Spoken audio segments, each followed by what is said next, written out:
She has enough candles in there to light up a church. I beg your pardon, mademoiselle? I'm so clumsy. Mademoiselle, may I speak to you? Of course. Gladys is very upset with Will. What has it got to do with me? She believes that you are trying to come between them. Oh, I didn't mean... I didn't know. I have no reason to hurt either one of them. I was just... Garage was a place to get away from the island. Would you tell that to Gladys? I believe it would ease her mind. Of course, of course. Thank you for telling me.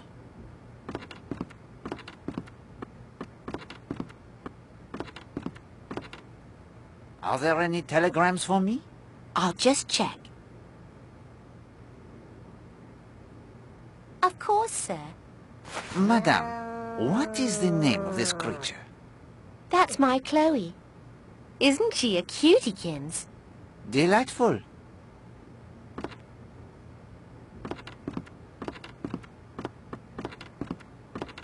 Let's see. That will be 5 pence, if you please, sir. Thank you for your business, sir. May I help you, sir? Do you have any books suitable as an anniversary present for a wife?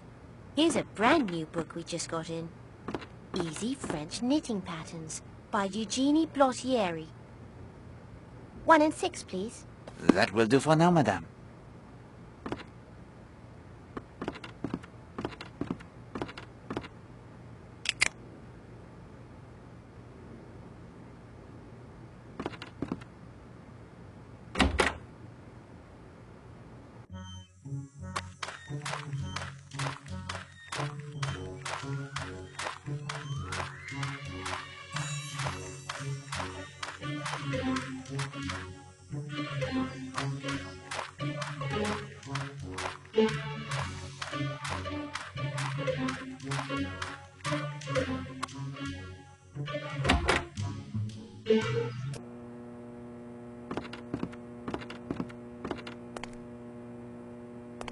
Like a ride to the island? Yes, please. Let's be off then. If you're looking for entertainment during your stay, there's not much at Leathercombe Bay or at the hotel these days. My Gladys and I usually go into Kingsbridge to the moving pictures, and there's some dancing at the hotel there still. Although, when I asked Gladys for this weekend, she refused and gave no reason, no matter how much I asked. She just said I should know. I don't understand women. I truly don't.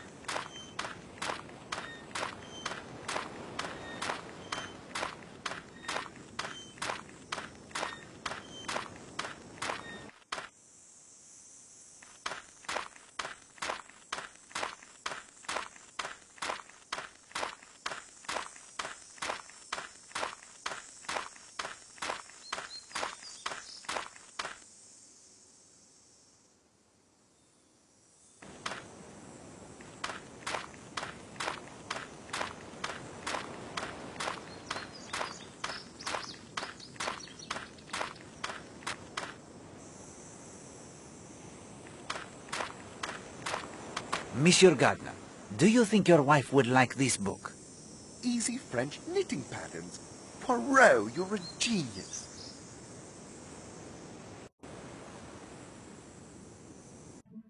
And so, Hastings, we come to the third act of my story. You have spread your investigations beyond the island to the town of Leathercombe Bay. This is most excellent. You have met the rest of our cast and seen how a favor performed can earn a favor in return. Even now I suspect certain suggestions present themselves to you. It's obvious there was more than one mystery on Seadrift Island. In fact, almost everyone seemed to have something to hide. Precisement. Keep that in mind. Few cases are so neat and tidy as to have only one person up to no good. You must first dispose of the red herrings before the fox he can be treed. What next, Poirot? Night has fallen on Seadrift Island. and with it the fog has crept in from the sea. And this is the night the ghost of Tom Cutter is said to walk. Remember the other 2 vignettes I shared with you as well. A murder of a girl. A ritual. As before, if you find yourself unable to progress, I will assist with the magic of the Finger of Suspicion. Ah, yes.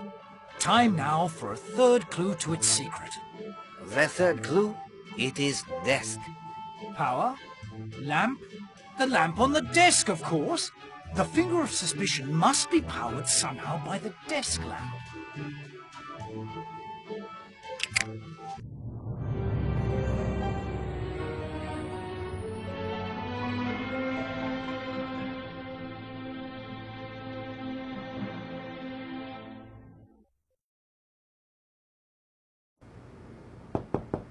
Hastings, answer the door like a good fellow.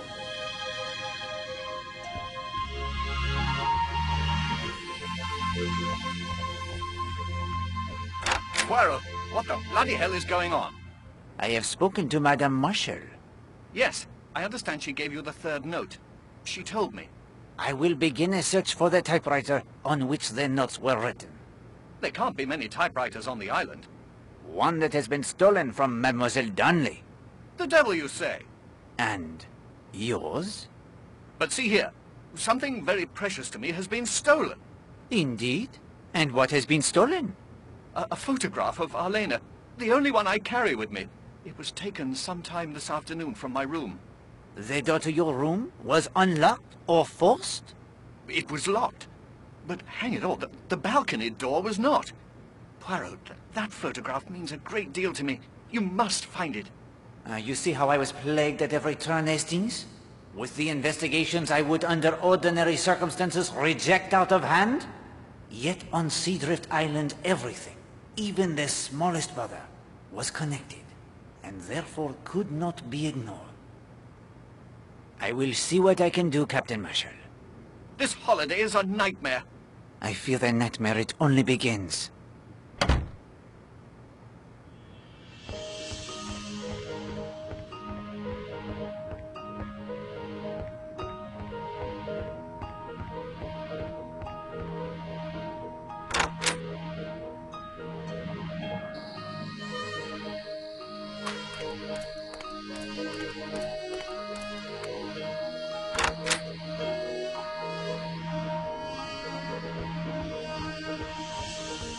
I think this room belongs to Major Barry.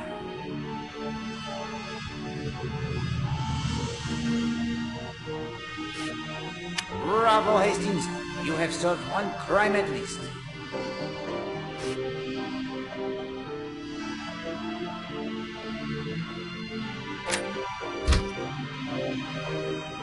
Here now, what do you think you're doing?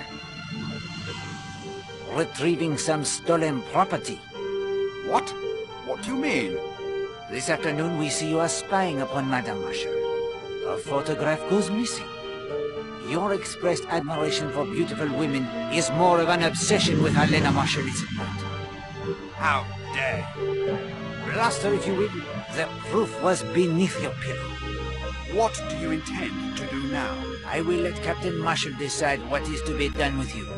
Marshall has a reputation for hard dealing in the city. Monsieur Begbie has the dog, Baskerville. The Great Dane? Yes, I've seen him snoring on the hearth in the monk's hood. Do you think you could train him? Oh, I expect so. To do what? There is a cat in the Lethercombe post office. That will do quite well.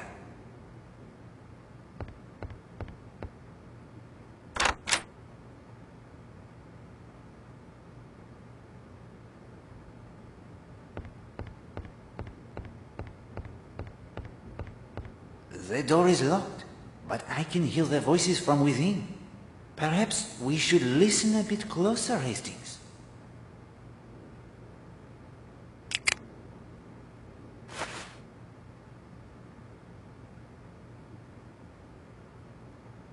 Je vous ai battu.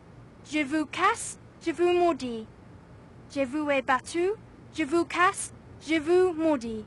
Je vous ai battu, je vous casse, je vous maudis. Sounds like Miss Marshall is doing her French lessons. If that is true, Hastings, they are the most unusual French lessons. She says, I beat you, I break you, I curse you. I say that's a bit rum.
The sample does not match the note.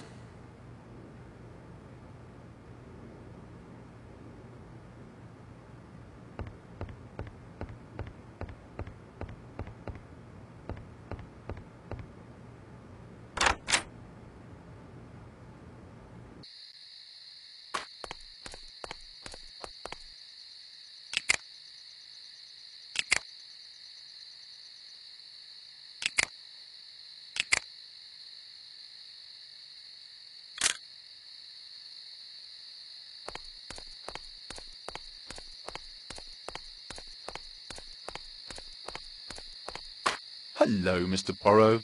Monsieur Redfern, may I join you? If you like.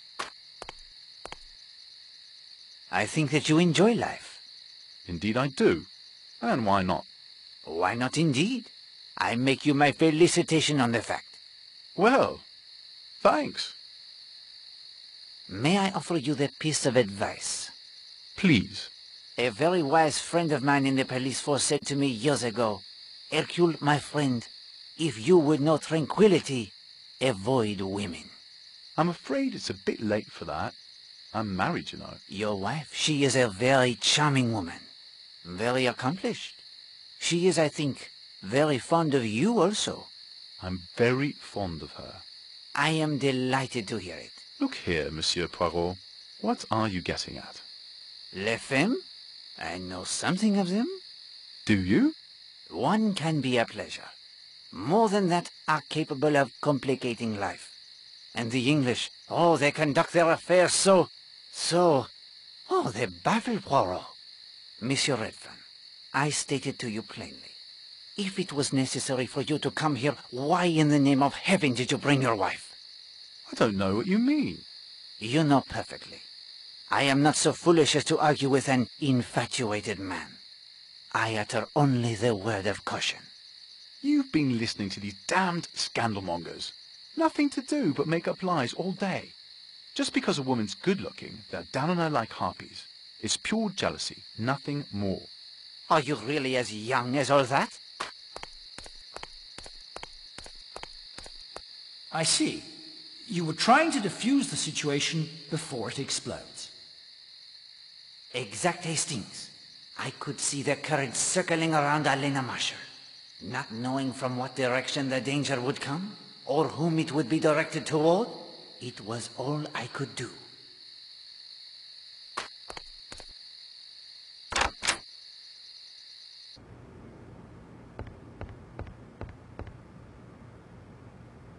RD, I say, Poirot. I'll wager this is Miss Darnley's typewriter. Beyond a doubt, you are correct. After we test it against the notes, we will return it to her.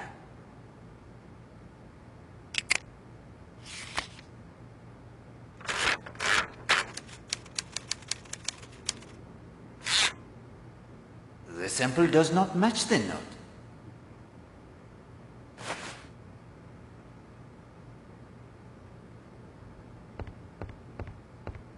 This is neither the time nor the place.